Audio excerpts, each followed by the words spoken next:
అందరికీ హాయ్ అండి. ఎన్నో సుగుణాలున్నటువంటి పుట్టగొడుగుల కూర ఎంతో హెల్త్‌కి ఉపయోగపడే ఈ మష్రూమ్ కర్రీ ఎలా వండాలో మనం చూద్దాము. మనం పుట్టగొడుగులు 2 రకాలుగా శుభ్రం చేసుకోవచ్చండి.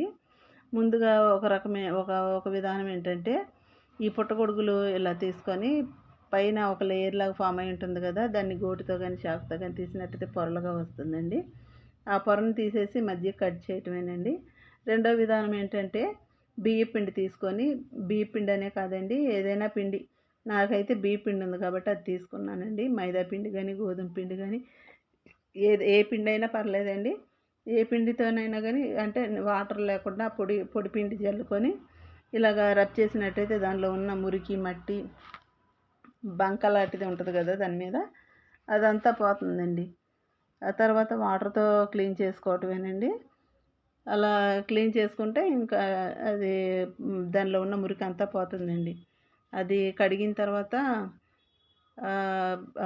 పుట్టగొడుగుని తీసుకొని మధ్యకి కట్ చేసినట్లయితే ఒక గీతలాగా మధ్యలో ఒక నల్లటి ఇది ఉంటది. అది పీచు లాంటిది ఉంటదనమాట. దాన్ని తీసేస్తే అది ఉండటం వల్ల అదొకలాగా పిల్లలు ఇష్టపడరు తినటానికి. దాన్ని ఒక స్పూన్‌తో గాని, ఏదన్నా చాకుతో గాని ఇలాగా లాగేసినట్లయితే అది మొత్తం క్లీన్ అయిపోతుందండి. క్లీన్ చేసేటప్పుడు కొంచెం వాటర్‌లో కొద్దిగా సాల్ట్ ఏసుకుంటే అది దానికి బంక అన్నది రాకుండా ఉంటది. ఆ ముక్క నల్లబడకుండా ఉంటది. ఆ నల్లటి దాన్ని అలా గీరేసేసుకుంటే చాలా నీట్‌గా ఉంటదండి. కూర వండుకున్నా గానీ చూడటానికి చాలా చక్కగా ఉంటుందండి. ఈ పుట్టగొడుగులు కట్ చేసుకున్న తర్వాత దానిలో ఒక గిన్నెలోకి తీసుకుంటాం కదా! క్లీన్ చేసి వాటర్ పోసి దానిలో కొద్దిగా సాల్ట్ ఏసుకోవాలండి. సాల్ట్ ఏసుకొని వాటర్ పోసుకుంటే ఆ ముక్క మనం ఎప్పుడు వండుకున్నా గానీ ఇంకది ముక్క అన్నది నల్లబడకుండా తెల్లగా అలాగే ఉంటదండి. దాని కలర్ మారకుండా. మామూలుగా సాల్ట్ ఏయకుండా ఉంటే అది ముక్క ఒకలాంటి ఎరుపు రంగులోకి గానీ, నలుపు రంగులోకి గానీ మారిపోవటం జరుగుతా ఉంటది కమిలిపోయినట్లు. అలా రాకుండా తెల్లగా ఉంటది.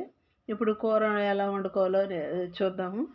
ముందుగా చిన్న అల్లం ముక్క, చిన్నుల్లిపాయని, కొద్దిగా 4 చిన్నుల్లిపాయ రెబ్బలు, చిన్న కొబ్బరి, పచ్చి కొబ్బరి అయితే ఏసుకున్నానండి. మన ఇష్టం అది ఎండు కొబ్బరి ఏసుకోవచ్చు, పచ్చి కొబ్బరి ఏసుకోవచ్చు.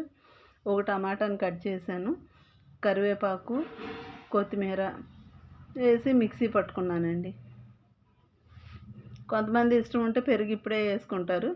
ఈ జీడిపప్పు నానబెట్టుకున్నాం గదా! అది గూడా ఏసి బరకగా మిక్సీ పట్టుకోవాలండి.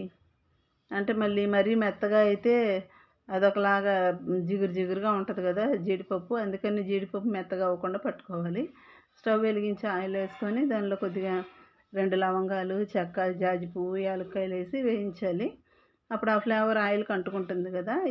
తర్వాత ఉల్లిపాయలు, పచ్చిమిరపకాయలు, కరివేపాకేసి వేయించాలి. దానిలో కొంచెం సాల్ట్ ఏసుకుంటే ఉల్లిపాయ ముక్కలు తొందరగా మగ్గుతాయండి. ఈసారి ఎప్పుడైనా ఉల్లిపాయలు కూర వండేటప్పుడు సాల్ట్ ఏయటం వల్ల ఉల్లిపాయలు చాలా త్వరగా మగ్గిపోతాయండి. ఉల్లిపాయలు ఏగిన తర్వాత మనం పేస్ట్ చేసుకున్నాం గదా! అల్లం చిన్నుల్లిపాయ పేస్ట్. ఆ పేస్ట్ ఏసి ఎర్రగా వేగాక ఆయిల్ పైకొస్తుంది కదా! అప్పుడు కొద్దిగా పసుపు, మనం అంటే కొలతలనే కాదండి. మనం ఎంతేసుకుంటామో మన ఇంట్లో సరిపడినంత కారం. నేనైతే కారంలో అన్నీ కలపనండి. మసాలాలు విడిగా పట్టుకుంటాను నేను. అవన్నీ మిక్సీ పట్టుకొని వేసుకుంటాననమాట. ఆ కారం, మసాలా పొడి, కొద్దిగా సాల్ట్ ఏసుకొని తిప్పి మగ్గిన తర్వాత కొద్దిగా మగ్గాలండి కూర. మగ్గిన తర్వాత ఒక టమాటా నేనైతే ఒకటే ఏసుకున్నానండి. ఇందాక ఒకటేసాను కదా! దాని తర్వాత పెరుగేయటం వల్ల ఏంటంటేనండి, ఈ పుట్టగొడుగులు వాసనొస్తాయని చాలామంది ఇష్టపడరు గదా తినటానికి. ఈ పెరుగేయటం వల్ల అలాంటి మట్టి వాసన, కౌరు వాసన రాకుండా ఉంటది. తర్వాత ఇప్పుడు ఇది కొద్దిగా దగ్గరకయిన తర్వాత ఈ పుట్టగొడుగులనేసుకోవాలి. పుట్టగొడుగులు ఎందుకంటే ఎక్కువ సేపు ఉడికించకూడదండి. దానిలో వాటర్ కంటెంట్ ఎక్కువగా ఉంటుంది గదా! అందువల్ల ఉడికించకుండా ఉండటం వల్ల అవి ముక్క అలాగే ఉంటది చెదరకుండా. ఎక్కువ సేపు ఉడికిస్తే అవి మరీ పల్చగా బద్దలాగా అయిపోతాయి. కొద్దిగా ఉడికితే సరిపోతుందండి. ఈ పుట్టగొడుగులు తినటం వల్ల మన ఆరోగ్యానికి ఎంతో మంచిదండి. బ్రెయిన్‌ని చాలా హెల్తీగా ఉంచుతుందండి. ఈ పుట్టగొడుగులు మనకి కూర ఇదే గుజ్జుగా కావాలి అనుకుంటే కొద్దిగా వాటర్ యాడ్ చేసుకుంటే సరిపోతుంది. ఈ పుట్టగొడుగులు అసలు క్యాన్సర్ పేషెంట్స్‌కి చాలా మంచిదంటండి. వ్యాధి నిరోధక శక్తిని పెంచుతుందంట. మరి ముఖ్యంగా డి విటమిన్ అందులో పుష్కలంగా ఉంటుందంటండి. మనం ఇంట్లో నుండి బయటికెళ్ళం గదా! అలాంటి వాళ్ళం వారానికొకసారి మనకి డి విటమిన్ లోపం ఉంటుంది గదా! అలాంటి వాళ్ళం వారానికొకసారి వండుకున్నా గానీ మనకి డి విటమిన్ లభిస్తుంది. దానిలో ప్రోటీన్స్ ఎక్కువగా ఉండి ఫైబర్ కంటెంట్ ఎక్కువగా ఉండటం వల్ల వెయిట్ లాస్ అవ్వాలనుకునే వాళ్ళకి గూడా చాలా ఉపయోగపడుతుంది. హెల్త్‌కి ఇన్ని బెనిఫిట్స్ ఉన్నటువంటి ఈ పుట్టగొడుగుల్ని మనం అశ్రద్ధ చేయకూడదు కదండీ! వారానికి ఒక్కసారైనా వండుకుంటే సీజన్‌లో వస్తాయి కదండీ ఇవి. వీటిని వదిలిపెట్టకుండా వండుకుంటే చాలా బావుంటుందండి. ఈ కూర అంతా దగ్గరకయ్యాక కొద్దిగా గరం మసాలా, చెక్క లవంగాయల పొడి పట్టుకుంటాం కదా! ఆ గరం మసాలా పొడి కొద్దిగా వేసుకొని కొత్తిమీర జల్లుకుంటే కూర అయిపోయిందండి. నచ్చిందా అండి? నచ్చితే లైక్ చేయండి, షేర్ చేయండి,